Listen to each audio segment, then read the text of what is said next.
Shalawam. First and foremost, all praises be to Yahawah, Bahasham, Yahawashi, Bahasham, Rakakadash. Double honors to the apostles, elders, and bishops of GMS that rule well and teach well and sincerity taught us his truth. Shalawam to you sincere Ahtham out there pushing and preaching this 100% doctrine. 144,000 men, as well as 1/3 men, women, and children, maintaining yourself in this truth, the hopeful elect, tabernacle of David. Hey, let's get into this one. Draft extensions, right? Now, this is back, and I believe, the older days, World War II time frame. And I'm going to just read a little bit of it.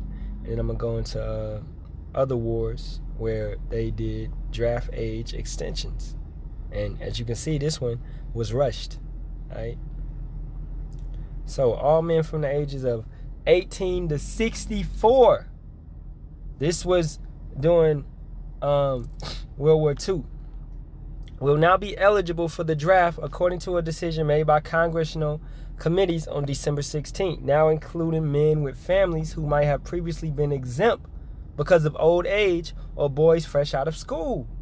The edits to the registration requirements in the Selective Service Act include the legislation that would give the President Roosevelt full, almost unlimited powers to regulate wartime efforts on the home front, including the powers to censor communications and trade with foreign countries and to reorganizing the functions of government departments. However, the bills created by the House Committee for Military Service and the Senate Military Affairs Committee differed on the ages of when the men should be subject to military service. Right? So, as you can see, they was going through it. Age 21, age 19, 21 to 28, etc., etc.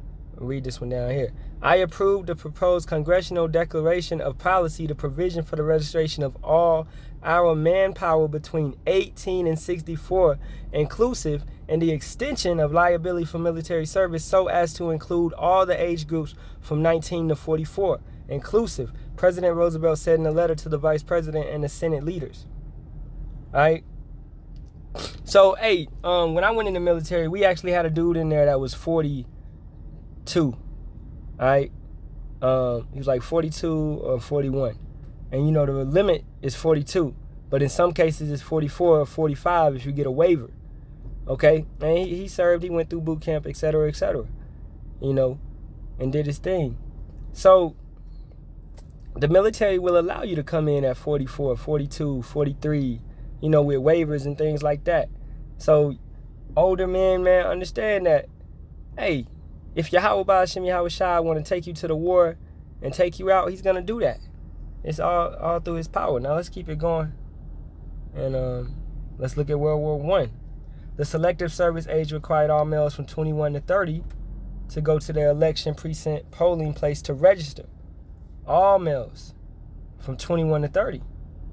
And then also you can see in 1918, draft ages were expanded to include those age 18 to 45. So, once again, 18 to 45, right? And if you go back to World War II, it was what? 18 to 64.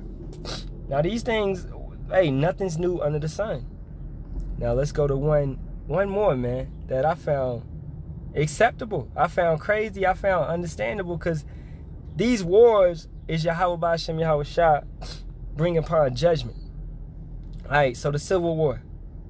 As many as 20% of Civil War soldiers were younger than 18. That was the minimum recruiting age for Union soldiers, but many people willingly overlooked the law.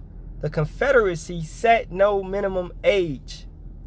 You had little boys in there fighting, 12 and up, man. All right, probably younger than that. It was like child rebel soldiers in Africa. If you could carry a gun, get out there. All right, aim and fire. You get a little bit of training. All it takes is, I was in boot camp for 2 months. All it takes is 2 months. And they could speed it up. Everything we did, they could do it in 1 month. Believe that. A couple weeks. Honestly. Because all they really going to need is for you to get rifle training. Okay?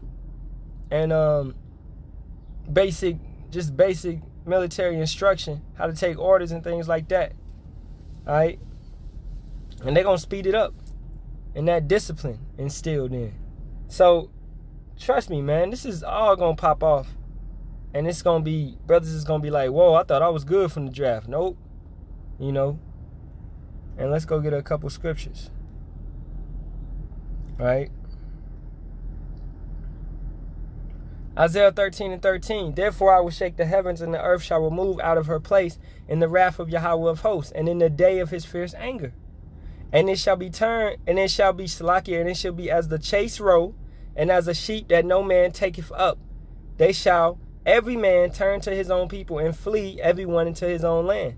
Everyone that is found shall be thrust through, and everyone that is joined unto them shall fall by the sword. Join meaning going to the battle of Jehoshaphat, the valley of Jehoshaphat. Alright, Yahawashi. Alright, Hamageddon. Alright, Hamagawan. Salakia. Alright. Their children also shall be dashed to pieces before their eyes. Their houses shall be spoiled, and their wives ravished. This is talking about the war. Right? Let's go get that Psalms 55 and 21. The words of his mouth, Esau Edom, were smoother than butter, but war was in his heart. His words were softer than oil, yet were there drawn swords. Esau Edom he wants to bring this upon, because look of how the Roman states was created. Look of how the Greeks were created. Alexander the Great basically had his own father killed. Alright, what was his name? I believe Philip II. Right? There's a lot of wickedness and things going on. When you watch Game of Thrones, House of Dragons, those type of shows, the mafioso, Sopranos, things like that, that type of deceit, that type of betrayal, those things that's Edomite behavior. That's common practice. Alright? And that whole Game of Thrones, House of Dragons, that's just nothing but that was inspired by the 1400s, 1500s. That's what the dude said. George R. Martin, I believe his name is. Right? It was inspired from the 1400s, 1500s. When what? When the Moors were being took out of Spain and Europe. When the Moors was getting kicked out and things like that. You know, minus the dragons and all of that. But as far as the political side and how the Edomites took over the Targaryen family, right? Understanding that, man. So, you know, these Edomites can't create nothing. They take from. They are inspired. They take. It's nothing new under the sun. All right? Let's get another scripture. This draft thing is serious. And brothers that, if you do fear it, don't fear it. We don't fear in this thing. Okay? Take jail. Yahawah Bahasham, Yahawashi gonna release us from those prisons. Take FEMA camps. Or, hey, if wisdom come upon you, we get guided out of this land, then that's what it is. Yahawah's will be done. Trust in him at the end of the day. Alright, Joel 3rd chapter. Alright, verse 9. Proclaim ye this among the Gentiles. Prepare war. Wake up the mighty men. Let all the men of war draw near. Let them come up. Beat your plowshares into swords and your pruning hooks into spears. Let the weak say, I am strong. Assemble yourselves and come, all ye heathen, and gather yourselves together round about. Thither, cause thou mighty ones to come down, O Yahawah. Let the heathen be wakened and come up to the valley of Jehoshaphat. Yahawashi. For there will I sit to judge all the heathen round about. And also you 2/3. Alright? You will be drafted. You will be pulled into this.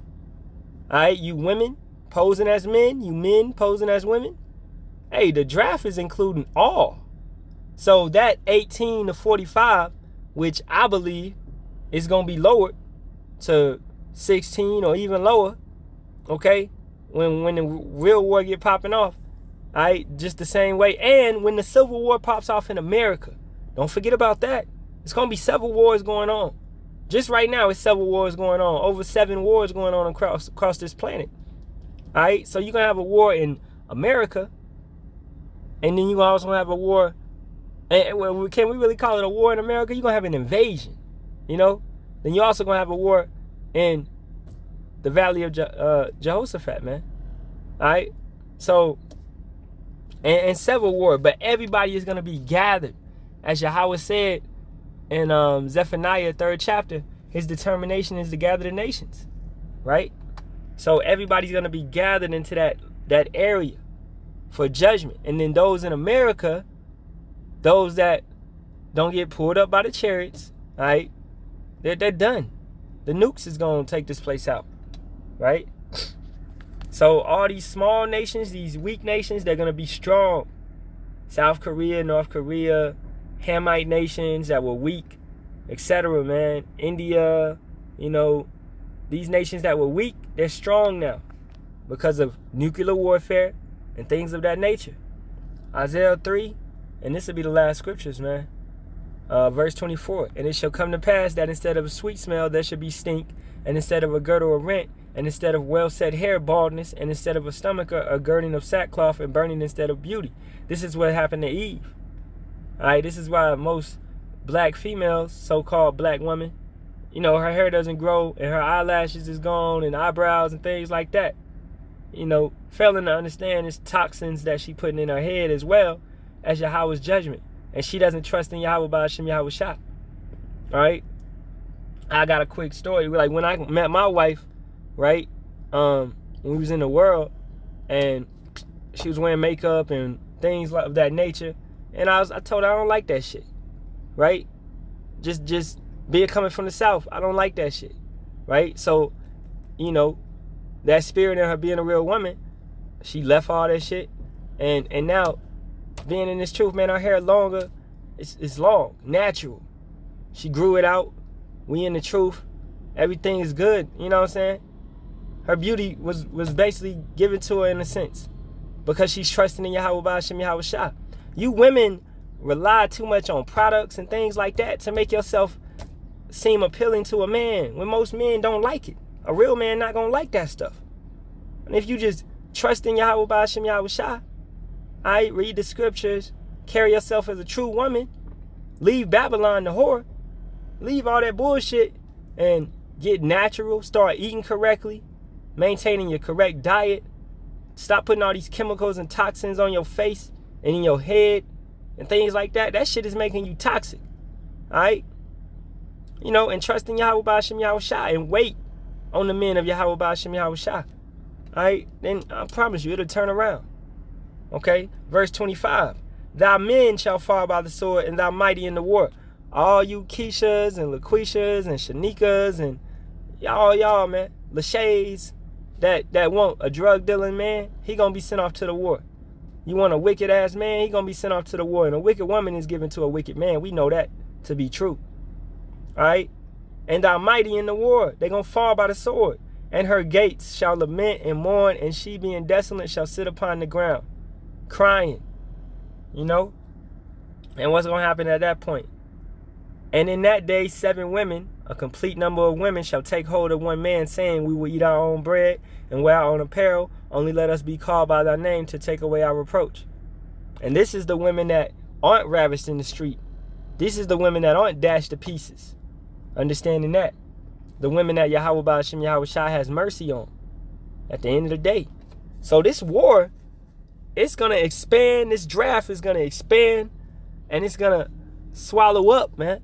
In the words of T.D. Jakes, swallow up, all right? All of these clowns that don't fear Yahawah, Bahasham, Yahawashi. All right, and with that being said, all praises be to Yahawah, Bahasham, Yahawashi, Bahasham, Rakah, Ha-Kadash, our true power. All right? And double honors to the apostles, elders, and bishops of GMS that rule well and teach well and taught us this truth in sincerity. Told us to go out on these corners and stand like some men, boldly pushing the name of Yahawah, Bahasham, Yahawashi, and this 100% doctrine. All right? We are not commanded to be no bitches, man. We commanded to go out and do this work 100% in all boldness. Cry aloud, spare not. Coming from the words of Isaiah, man, that Yahawah, Bahasham, Yahawashi told him to write down. Tell your people their sins, their transgressions. All right? And Shalawam to the 144,000 men that are doing that. And you 1/3 men, women, and children that are maintaining yourself in this truth. Sitting back, keeping the laws and commandments and statutes to the best of your ability. Hey, Shabbat Shalawam. Shalawam to all you brothers and sisters. Shalawam. As always, Kwam Yasharahla, a Bible ball.